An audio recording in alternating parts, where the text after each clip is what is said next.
Seeing as we're well into our analysis series for Girls and Panzer their film now, I figured it was time to take a closer look at one of the key characters introduced in the film. While obviously not a villain in any sense, Alice Shimada is certainly playing the role of an antagonist. Or, perhaps, the best way to describe her is as the final boss, both because she commands the team in Orai's way during the climax of the Save the School storyline, and since she herself is portrayed as the single biggest threat in that match, and is literally the final obstacle Miho and Maho have to overcome at the end of the match. Of course, Alice does reappear after their film, so there may be some spoilers for stuff taking place in Das finale.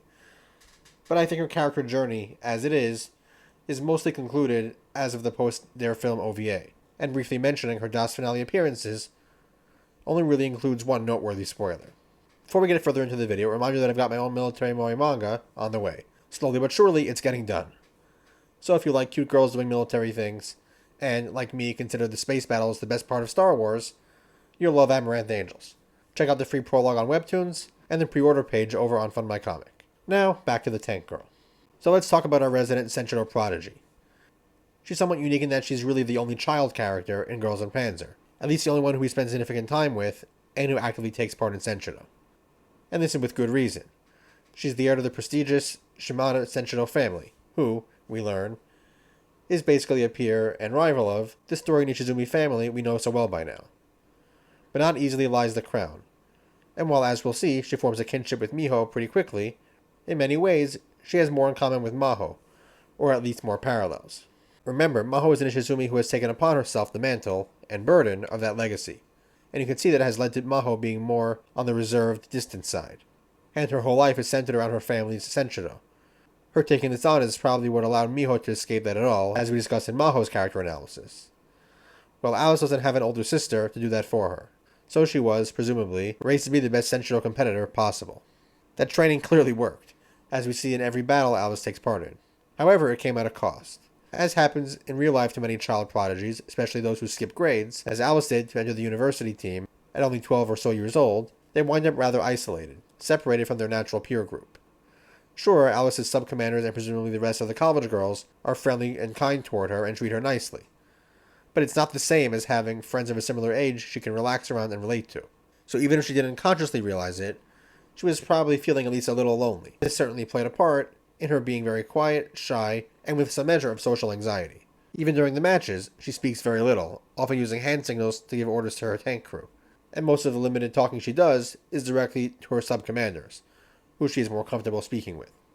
Her Boko obsession is also possibly a product of her feeling at least a little disconnected from her family approach to things, like Miho. Though with Alice, it's also a more age-appropriate escape from the much more grown-up setting she's typically in. This also shows her more compassionate side, via rooting for the underdog despite her being the ace on a team of aces, and thus being the most powerful party in any match. Plus, it also shows us, the audience, how much younger she is compared to those around her, given that younger people are clearly the target audience for Boko. So as we just mentioned, being raised in a very foreign sort of environment, with older people she can't relate to as well, has led to Alice being extremely shy and anxious around new people. And as we saw when she first met Miho, that shyness can easily be misinterpreted as rudeness or coldness, and she even struggled to verbally congratulate Miho after the Dare film battle, instead shyly offering the rare Boko as a trophy. But as we see when she starts to open up a bit more, particularly around Miho, she's much more expressive and energetic. When it comes to senshado matches though, Alice is about as cool, calm, and collected as one can be, never getting frazzled at all, and proving herself a match for both Maho and Darjeeling in that sense. And of course, during the match, you can see why she's considered a prodigy. Between her larger scout tactical ability and skill as a tank commander, she's a massive, massive asset to any team, which is why everyone tried to recruit her when she decided to join a high school team post their film. That decision of hers really marked a shift in her character and her goals. Previously, as best we can tell, she was just basically doing her mom's will in forwarding the family's senshado style. Just doing as she was told, basically. But after the events of their film, having met Miho and others, she seems to be making more decisions for herself, choosing a more comfortable environment, and enjoying the friendships and competition of senshado even more, as opposed to treating it as just an obligation. As we mentioned, a lot of this comes back to the close friendship she's formed with Miho, one that started over their mutual love for all things Boko, but which has become a strong bond as both friends and rivals. Alice definitely didn't like the idea of potentially going to the same school as Miho, but as we saw in the OVA, she also really values Miho as a friendly rival in senshado. irrespective of their respective mothers' long-standing rivalries. Being able to compete against Miho is an important part of their friendship, so that ultimately ruled out Oroai as a school choice. So I think this further demonstrates her coming to see senshado as something genuinely enjoyable as a sport, as opposed to just an obligation and part of her family tradition. She won't let this rivalry impact the other aspects of their friendship, of course. Like any good fan of Boko, Alice has a soft spot for underdogs and has a kind nature. Remember, her condition for accepting the match against Oroai wasn't getting anything for herself, really. It was for a promise to save the dilapidated Boko Museum. And it's nice that her mom honored that promise despite the loss. What we don't know is what went through Alice's mind prior to that match. Whether she thought that such a disparity in team size and skill was unfair or not, and what she thought when Oroai's reinforcements arrived. But based on what else we know about her, I think it's both likely that she saw the more even match as a more worthy challenge, and stomping a much smaller and weaker team into the ground, and that she just didn't feel it made much of a difference to her. After all, then she was just doing what her mom told her to, just something else to do because she was told to do so, without thinking about the consequences beyond that. We haven't seen enough of Alice yet post-joining St. Gloriana to see if being in a high school environment full-time has further helped her open up around others. But if her demeanor when hanging out with Miho at the restored Boko Museum is any indication, she is definitely in a much better, happier place now. She'll probably never become a loud, overly outgoing extrovert, but there's nothing wrong with being one of the quiet ones.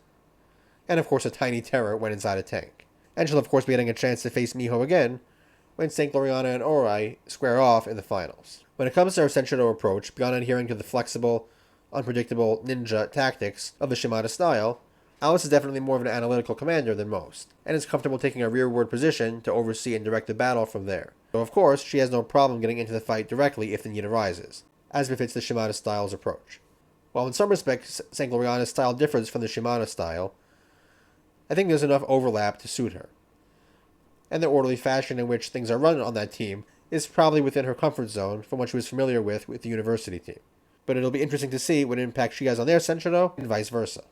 Ultimately, Alice is a perfect counterpart to Miho, almost a surrogate little sister, someone with whom she has quite a lot in common, and a worthy friendly rival. She's also a direct personal way to show Miho's positive influence on other senshado competitors, with her having managed to help Alice out of her shell, so to speak, and empower her to make some decisions for herself, while not giving up her senshado calling.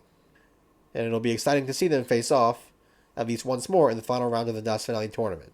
But even more fun to just see the two of them casually hang out again, since, really, the bonds between senshado competitors is what matters most. If you enjoyed this video and like to support me and what I do here, my books and light novels are all available on Amazon, and you can get early access to videos, sneak peeks, and updates on the upcoming manga and other projects by subscribing over on Patreon. I also offer channel memberships, which get you access to monthly members-only watch-along streams, in which we're currently watching/rewatching Zoid's Chaotic Century. And as always, if you have any thoughts on this video or anything Girls and Panzer related you'd like me to talk about, definitely share them in the comments section below. I'd love to hear them, and while I might not get to respond to every comment, at least not in a timely manner, I can guarantee that I read each of them. And don't forget to like the video, subscribe, and hit the bell so you don't miss any future uploads. That's all for now, so until next time.